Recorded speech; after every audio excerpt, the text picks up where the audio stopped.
하이튼 라디오 이동의 뉴스 정면승부 3부 시작합니다. 이번 순서는 매주 화요일 스튜디오를 법정으로 이동시켜주는 두 분이죠. 박장재소, 박지훈 변호사, 장윤미 변호사와 함께합니다. 어서 오십시오. 네, 안녕하세요. 네, 안녕하세요. 어제 오후 문재인 대통령이 부동산 부패 방지 관련 긴급 반부패 정책 협의회를 주재했는데 관련 내용 전해주시죠. 네, 그렇습니다. 이 사건은 이제 문재인 대통령이 직접 주재를 했는데요. 부동산 부패 근절을 위해서 반부패 정책 협의회를 어제 연 겁니다. 상당히 여러 가지 LH 의혹을 이제 뿌리 뽑기 위한 대책이 강구가 됐는데 일단 눈길을 끄는 부분을 보면 수사 인력을 2,000명 이상으로 확대 보강하기로 했습니다. 또 이 부동산 투기와 관련된 범죄를 들여다볼 수 있는 그 전담팀을 43개 검찰청에 각각 편성을 하기로 했고요. 또 투기로 이제 적발되는 비리 공직자 같은 경우에 전원 구속 수사를 원칙으로 했습니다. 그러니까 전원 다 영장을 청구해서 인신을 확보한 상태에서 기소하겠다는 뜻을 또 나타냈고요.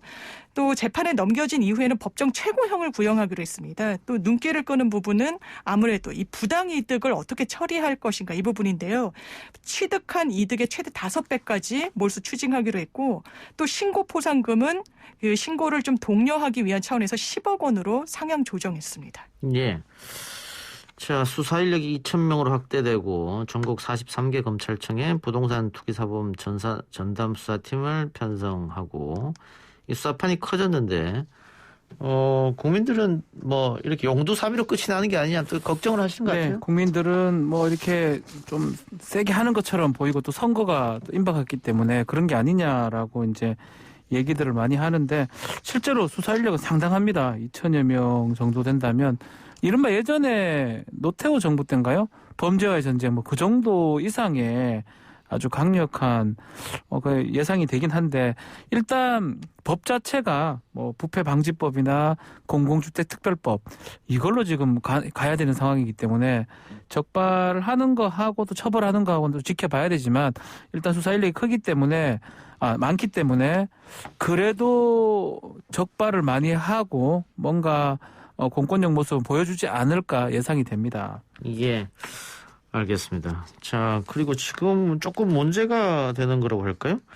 부동산 관련 업무 공직자는 업무 관련 지역 내 부동산 신규 취득을 원칙적으로 제한하겠다라고 밝혔는데 이건 좀 과도한 거 아니냐 이런 지적이 좀 있어요. 그런 부분이 좀 있죠. 왜냐하면 공무원이라고 하더라도 이제 경제 활동의 주체로서 본인이 뭐 재산 증식이나 뭐 이런 활동은 경제 활동은 충분히 할 수가 있는 겁니다. 그런데 이제 부동산 관련 업무 공직자 이 범위가 조금 추상적이기도 하고 예. 그럼 업무 관련 지역 내라는 것은 어떤 업무와 관련해서 어떤 지역으로까지 그러니까요. 그 부분을 특정할 것인가 이게 상당히 좀 논란이 있기 때문에요. 이게 재산권을 침해하는 거 아니냐. 물론 이제 기본권이라고 하더라도 이게 최소 침해 원칙 뭐 이런 헌법적인 원칙을 지키면 그 부분을 이제 다소 규제하는 것도 가능하긴 한데 이거는 너무 많은 부분을 침해하는 거 아니냐라는 부분이 있어서 아마 입법 과정에서 좀 세밀하게 조정돼야 될 여지가 있지 않나 이렇게 생각이 됩니다. 예. 아니면 뭐 이게 헌재로 가면 또 위헌 논란이 있지 않을까요? 그럴 가능성도 있죠. 재산권 침해, 공공복리라든지 뭐 법률에 의해서 침해가 될 수 있도록 되어 있는데 이건 조금 너무 광범위하기 때문에 만약에 이게 입법이 되어진다 하더라도 헌법재판소의 위헌 법률 심판도 가능한 상황이 아닌가 이렇게 보입니다. 예. 또 하나 지금 언론에서 문제를 삼는 것이 재산 등록은 모든 공직자, 지금까지는 고위공직자만 재산 등록을 하게 돼 있는데 그렇죠. 예. 모든 공직자, 즉 구급 공무원까지 또 공공기관 직원까지 재산 등록이 의무화돼서 이것도 역시 과잉 규제다. 우리를 잠재적 범죄자 취급하는 거 아니야. 공무원 사회도 발칵 뒤집었잖아요. 그렇죠. 원래 4급까지입니다. 공직자윤리법상에 4급 이상의 공무원 등 약 한 20만 명, 10몇만 명 정도 되는데 150만 명 이상이 지금 다 등록해야 된다는 그런 건데 사실은 4급 그때도 이거 굳이 해야 되냐 이런 얘기 많았는데 예. 공무원 사회에서 공직자는 이런 어떤 투명성이 보장돼야 된다 해서 이 법이 통과가 됐던 거고요. 예. 이제 입법이 되면 이제 할 수밖에 없는 상황이 되지 않을까 생각이 듭니다. 다만 지금 상황에서 이제 구급 공무원들이 뭐 정보가 그렇게 많지는 않을 것 같은데 우리를 잠재적 범죄자 취급하느냐, 우리 보고 부동산 취득하지 말라느냐 이런 반발이 있긴 한데 만약 입법이 된다 그러면 뭐 시행하고 그런 부분에 대해서는 다툼의 여지는 좀 적고 오히려 이게 입법이 되느냐 안 되느냐를 좀 지켜봐야 되지 않을까 생각이 듭니다. 박지훈 변호사는 재산 등록 한 적 있어요? 아니요. 고위공직자 아니었습니까? 그때는 뭐 법이 시행도 안 됐었고 고위공직자 아니었어요. 하위공직자였어요. 하위입니다. 하급 공무원이었기 때문에 예. 예. 일정 뭐 군인 같은 대령급 이상이 돼야지 이제 신고를 해야 됩니다. 그래서 어쨌든 일선 공무원들은 반발하고 있다. 네. 뭐 이렇게 보이고요. 근데 문제는 이런 겁니다. 이렇게 구급 공무원, 그러니까 전 공무원들까지 재산 등록을 한다고 하더라도 투기하려고 마음먹으면 또 투기가 가능하지 않느냐. 그렇죠. 그 소위 말해서 친인척 명의 아니면 지인 명의. 이거 어떻게 찾아낼 거냐. 이거잖아요. 그렇습니다. 그러니까 당장 나온 비판이, 그러니까 어제 여러 가지 대책이 나오기도 했는데 이거는 이제 실명으로 본인이 투기를 한 게 적발됐을 때를 다 전제한 거거든요. 그러니까 사실상 누가 위법까지 저지르면서 투기를 하는데 자기 이름으로 하냐, 친인척 이름 끌어당기고 또 뭐 이웃사촌 이름으로 또 다 투기를 했던 점이 뭐 지금 LH 의혹 사건에서도 좀 드러나는 부분이 조금 있는데, 그렇다면 이거 반쪽짜리 아니냐라는 지적이 분명히 나오고 있는 거고요. 그렇다면 이 가족과 관련한 차명 재산까지 들여다보기 위해서는 개인정보 제공을 동의를 받아야 되는 문제가 있습니다. 예. 그래서 사실 뭐 어제 대책에는 나오지 않았지만 공무원으로 아예 임용이 될 당시부터 이제 개인정보 제공을 받을 때 좀 그 범위를 넓혀서 받는 것도 가능하지 않겠느냐. 뭐 이런 부분들이 지금은 아이디어 차원에서 좀 제기되고 있는 것 같습니다. 예. 또 하나 이해충돌 방지법인데 그렇죠. 문 대통령이 반드시 제정해야 된다고 했고 LH 사태 터졌을 때 여야 모두 제가 인터뷰한 모든 의원들은 이해충돌 방지법 해야 된다 그랬거든요. 네. 근데 막상 통과시키려고 하니까 지금 잘 안 된단 말이에요. 이거는요 정말 국민들은 다 찬성하는 법입니다. 예. 이게 뭐 좀 쉽게 말하면 이해충돌 방지법, 원래 부정청탁법, 김영란법에 이게 들어가려고 했는데 빠졌던 부분입니다. 그러니까 공직자라면 자신의 직무와 관련된 주식이나 부동산이나 뭐든지 어떤 것든지 취득하거나 보유할 수 없게 하는, 이게 이제 이해충돌 방지법의 핵심 부분인데, 뭐 그렇게 된다 그러면 국회의원들도 많이 문제가 되겠죠.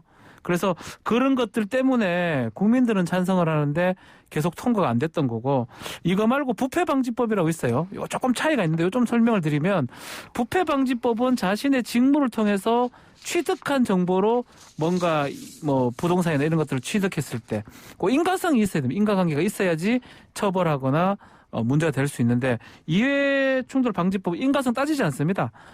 업무 관계상만 있으면 무조건 취득 금지를 보유 금지시키기 때문에 아주 강력한 법안인데, 이해관계가 있다 보니까, 실제로 진짜 이해관계가 있다 보니까 국회에서는 통과가 좀 쉽지 않은 그런 상황이 아닌가 보입니다. 이게 그 어제 뭐 회의에서 국민들에게 피해가 갈 수 있다라고 했다는데 네.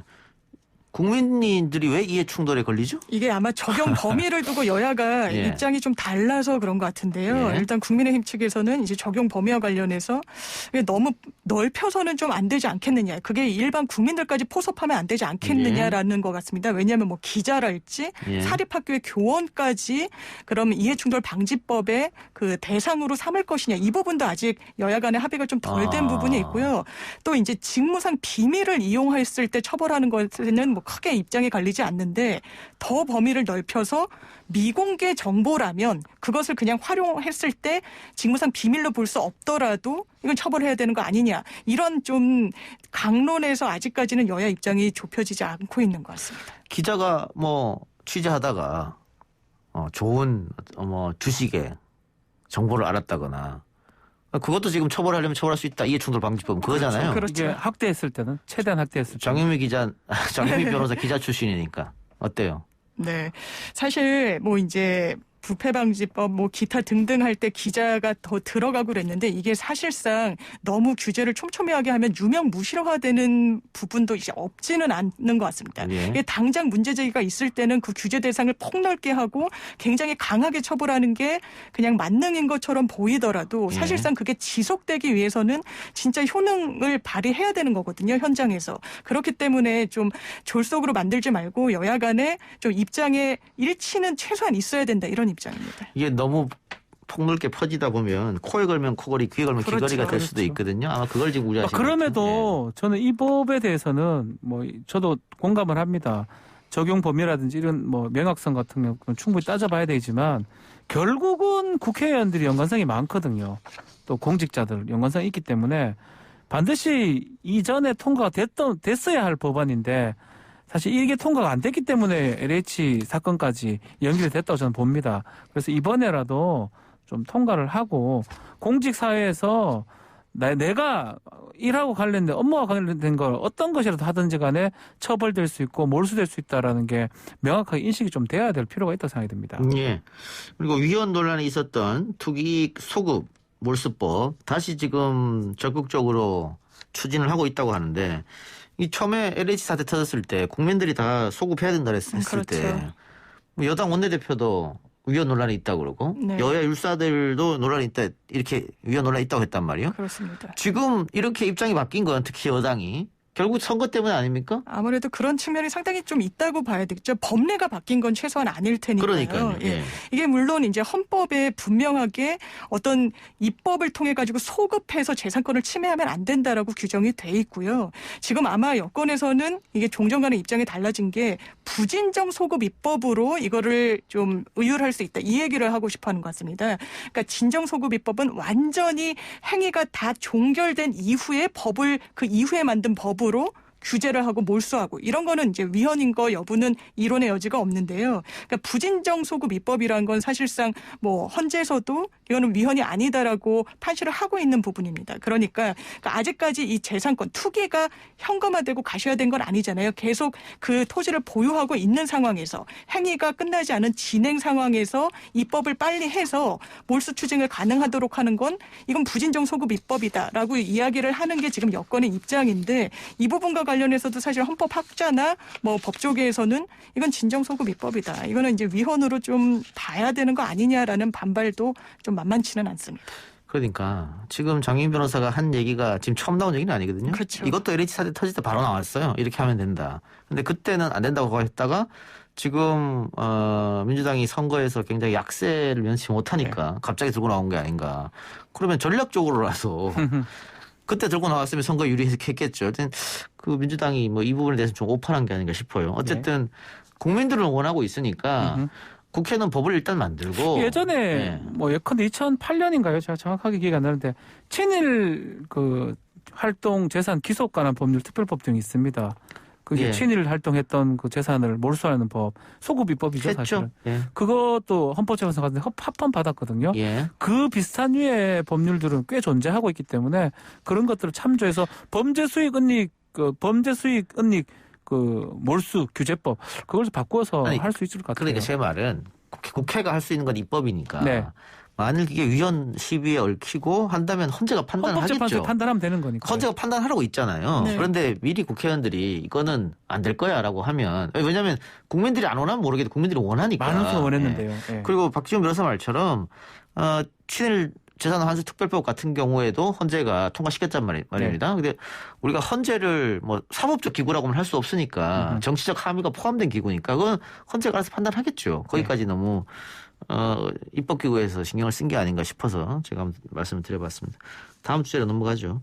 양승태 전 대법원장 시절 사법농단에 연루된 혐의로 기소된 이민걸 전 법원행정처 기획조정실장, 이규진 전 대법원 양형위원회 상임위원 등 1심 판결에 검찰이 항소했네요. 네, 자 사법농단 관련해서 유죄가 됐던 사건들인데 유죄인데 집행유예죠? 예, 집행유예 받았죠. 특히 이민걸 전 실장 같은 경우는 국제인권법 연구에 와해하려고 했었고 또 뭐 국민의당 정의당이 관련된 그 사건 재판부 심증 파악하려고 진보당? 예, 진보당이 죄송합니다. 예, 진보당이고 이런 것들이 직권남용죄 인정이 돼서 징역 10개월에 집행이 2년이 됐었고 이규진 상임위원도 비슷합니다. 진보당 관련돼서 알선했다는 거 또 헌법재판소의 중요한 내용을 좀 파악했다는 혐의 징역 1년 6개월에 집행이 3년이 됐었는데 요 판결에 대해서 다 2심 항소를 지금 제기한 상황입니다. 양쪽이 다 항소한 거네 그러면? 그렇습니다. 이제 검찰이 항소한 이유는 이제 피고인 측만 항소를 하게 되면 피고인한테 최소한 불리한 판결은 안 나오거든요. 이 상급심에서.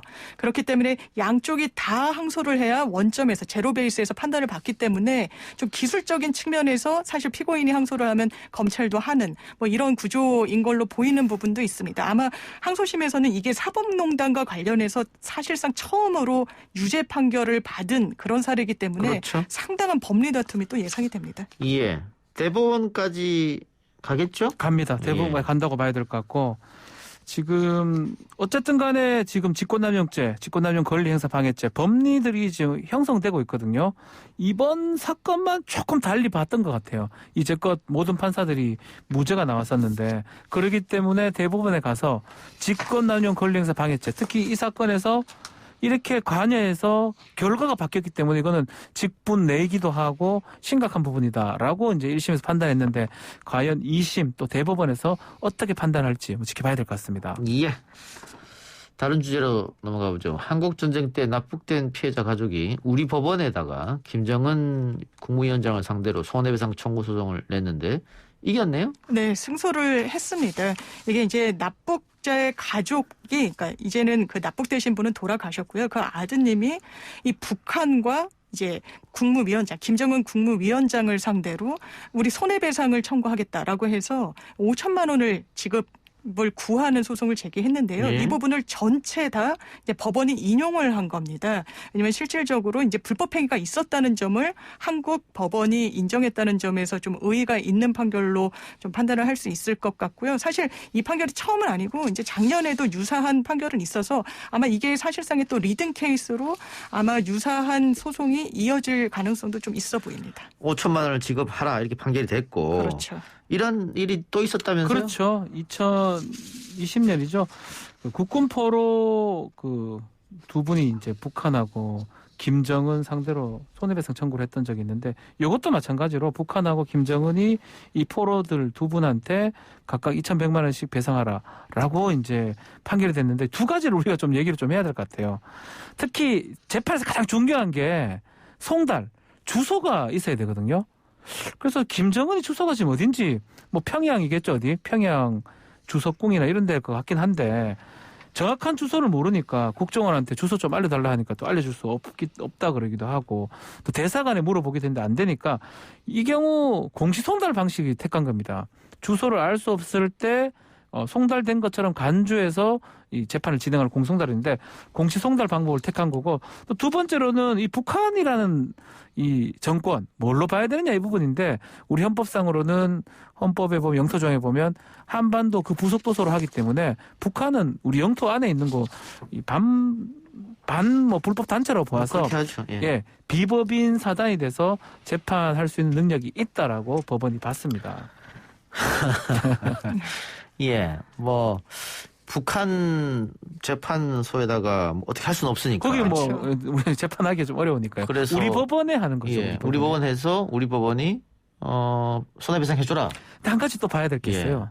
돈을 그러면 김정한테 가서 돈 달라고 근데 하면 그게 문제잖아요. 주겠습니까, 김정은? 누구한테 돈을 받냐. 자, 이게 이제 어떻게 좀 보면 좋은 게 이 예전에 2005년부터 북한하고 우리 협의했던 게 있어요. 예. 북한에 있는 어떤 사진이나 영상이나 이런 걸 쓰면 이것도 저작권 쪽의 일부기 때문에 저작권료를 지급하기로 했고 이게 남북경제문화협력재단에서 이것을 이제 했었는데 문제는 북한 제재를 하고 2009년부터는 거기에 돈은 지금 들어가는데 북한으로 전달이 안 되는 상황입니다. 예. 그래서 그때부터 지금 2009년부터 한 20억 정도가 남북 경제문화협력재단에 지금 돈이 있습니다. 예. 요 돈은 북한 돈이라고 봐야 되기 때문에 요 돈을 갖고 올 수 있는 방법 없지 않을까 그것을 지금 고민하고 있는 상황입니다. 그러니까 대부분 아마 북한 조선 중앙 TV 화면에 나온 것을 그거죠. 예, 그걸 그렇죠. 쓰는 거죠. 우리 방송에서 갖다 쓰면 그 저작권 걸리니까 네. 돈을 줘라 이거잖아요. 그렇습니다. 그래서 예전에는 그거 갖다 쓰고 돈을 줬는데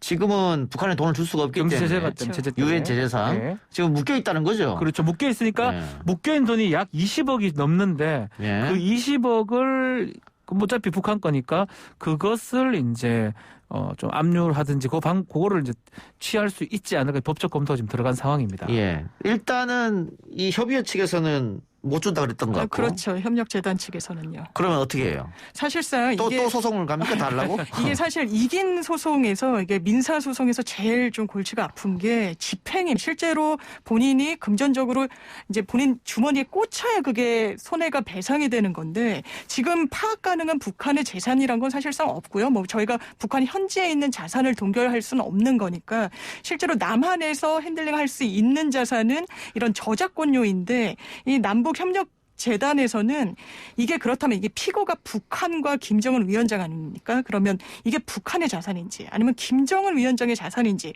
이건 최소한 아니라는 거예요. 최소한 이게 저작권료 명목으로 조선중앙TV 등의 어떤 매체로 건너가야 할 성격의 돈이기 때문에 이거를 단순히 피고의 자산으로 보고 집행, 추심에 동의해 줄 수가 없다. 그래서 지금까지 이 원고들은 승소를 했지만 실질적으로는 금전적인 보상을 받기까지는 상당한 좀 난항이 예상되고 실제로 좀 어려운 상황인 것 같습니다. 예.